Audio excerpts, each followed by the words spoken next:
And I've got Ville Valo and Mige. Is that how you say it, Mige? That's exactly how you say it. I like to give people liberties. Yes, yes. I've got him, of course, in the... Well, they're not in the studio, but I'm speaking to them. Are you in London right now? At the moment, yes. Yes. And it's all about the new album, really. I've been hearing lots of flutterings in the media about the new album, various things. It's going to be called Tears on Tape.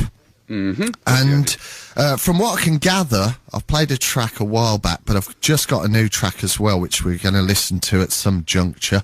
But yeah, it's called All Lips Go Blue. And what I can make out from it is you've still kept the kind of trademark hymn sounds, but you kind of added a bit more balls on the guitars, maybe.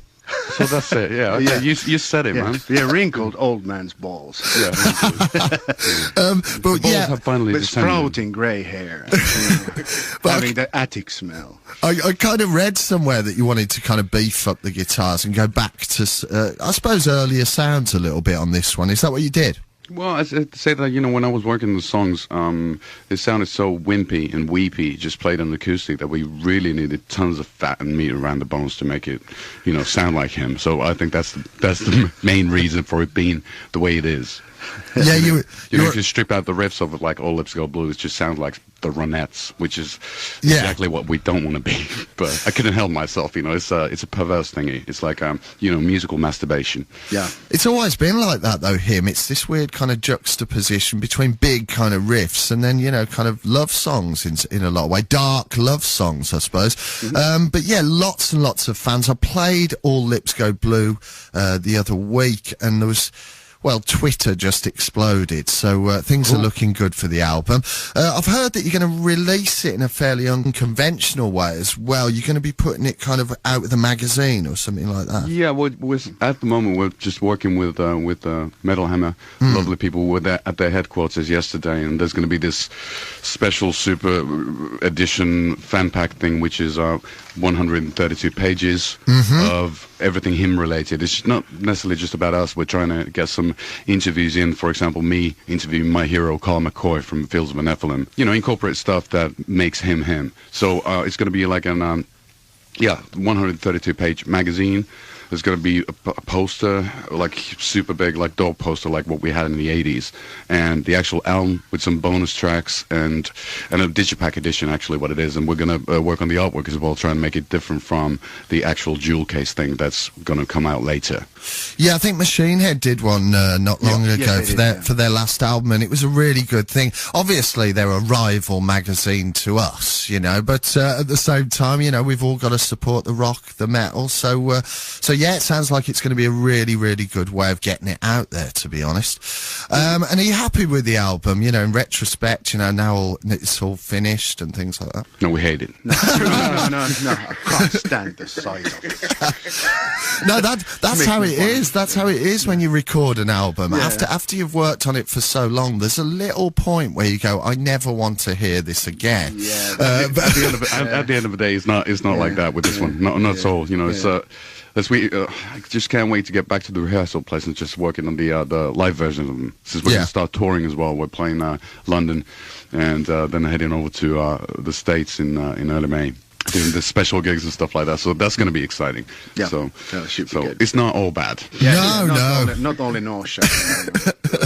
And has life been good generally? I suppose I'm asking Ville more than anyone. Has life been pretty good? You know, because there was quite a gap really between, you know, your last album and things. You know, and you were quite quiet for a bit. Were you just working on songs? Yeah, well, basically, I wasn't quiet back home. I was screaming and shouting at my missus. You know. I suppose I didn't see you. Bake me more muffins, baby. But no, we're working on the music, and then one of the reasons for that long break was the fact that our drummer suffered an injury in his hands. He had some nerve damage, and he couldn't play for 8 months. Ooh. So we were on the verge of.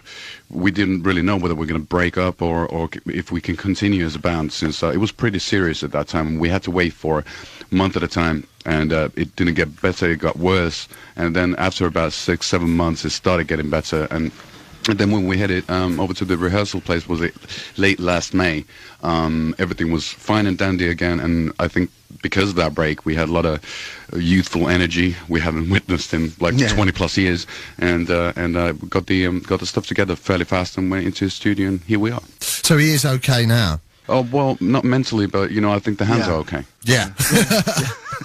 Right, so I've asked you if you could choose a few tracks, some tracks that have been an influence on you, an influence on your work, or just something you loved when you were growing up, really, just to get a feeling of, like, what you listened to. So let's do one, really. What do you want to go with first? Well, the obvious choice for me would be Christian Woman by Type O Negative. Oh, as lovely. a tribute to the great late Peter Steele. Is such a huge influence on what we do. They were one of the first bands to incorporate the sweet with the heavy, that melancholy type, and then at the same time being very, very tongue-in-cheek. Yeah, I didn't really understand them when I first saw them. I saw the same thing. It was shocking when you heard it first time. Yeah, I saw it on Headbangers Ball, I think, Christian Woman, and I was like, it's goth, but it's kind of heavy, but it's really melodic, and it's kind of like, the same thing. I didn't get it at all at times, And then the album was very varied. If you think of Bloody Kisses, there's so many different kinds of things going on. There's like Kill All the White People. Yeah. They were like super angry, kind of punky stuff, and all of a sudden something really pretty and mellow. And he loved messing around with people's heads, didn't he? And kind of just being really provocative. Yeah, he was very successful at that. So let's do it anyway. This is Christian Woman on Kerrang Radio by Type O Negative. I'm here with him. I didn't expect that one, to be honest, but that was your choice, wasn't it, Midge? Yeah, Dave Grohl, he's a legend. And he's licked my face. Has he? Yeah. Well, I was at the Garlic and Shots in London, and I was wasted as wasted can be, and all of a sudden there was this like sloppy thingy on my cheek, and I turned my head, and it was Dave. Well, we have to examine your pores, there might be some kind of a DNA left there, so we can clone him. Yeah, in case, and we could finally have a good drummer. Indeed, because, the previous one gets these stigmas, like marks of Christ all the time. So, we should have a plan B, He's a legend, though. He's a legend, isn't he? Yeah, he's really kind of, I mean, when we first saw him, well, I first saw him in a band called Scream, actually, years ago, like a hardcore band. Yeah. But yeah, when he was in Nirvana, he was just at the back doing the drums. But then, we've seen so much from him since then. He's drummed on Killing Joke albums, and he's done all kinds of projects. He's doing that Sound City thing at the moment.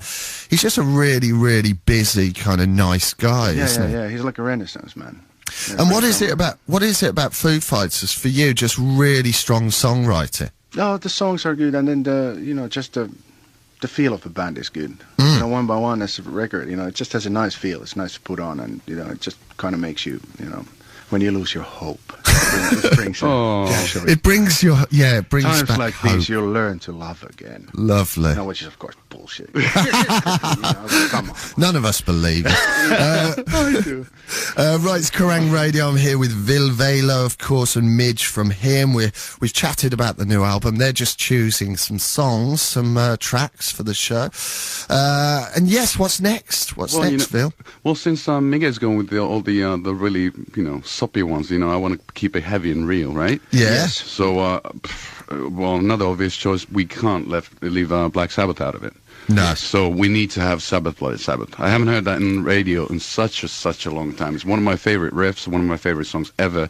And also, that's one of the first songs, if you think of it, that had that heavy, easy going thing. It has that nobody will ever let you know. That really pretty part after the Sing super to heavy me, chorus. baby. Sing to me, baby. Ooh.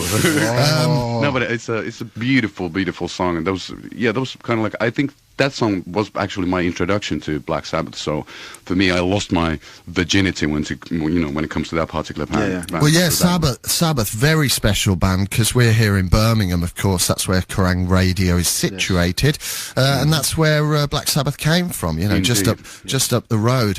And yes, total legends, absolute legends. They're actually in the studio now, aren't they? Finishing up or kind of getting together their album with Ozzy, which is quite fascinating. Yeah, the new one, 13. Yeah, can't wait. Yeah, expectations are, overwhelming.